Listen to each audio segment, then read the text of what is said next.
Once upon a time, there was a beautiful princess named Snow White. Her skin was as white as snow, her lips as red as roses, and her hair as black as ebony. Sadly, her mother passed away when she was young, and her father remarried.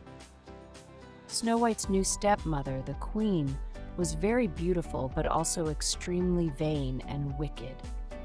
The queen had a magical mirror, and every day she would ask it, "Mirror, mirror on the wall, who is the fairest of them all?" The mirror would always reply, "You, O queen, are the fairest of them all." But one day, the mirror answered, "Snow White is the fairest of them all."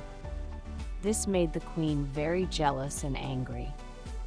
In her jealousy, the queen ordered a huntsman to take Snow White into the forest and kill her. But the huntsman couldn't bring himself to harm the innocent princess. Instead, he let her go and told her to run far away into the forest. Inside lived 7 dwarfs who worked in the mines. They welcomed Snow White and allowed her to stay with them. In return, she kept the house tidy and cooked for them. Meanwhile, the wicked queen discovered through her magic mirror that Snow White was still alive. Furious, she disguised herself as an old woman and went to the dwarf's cottage.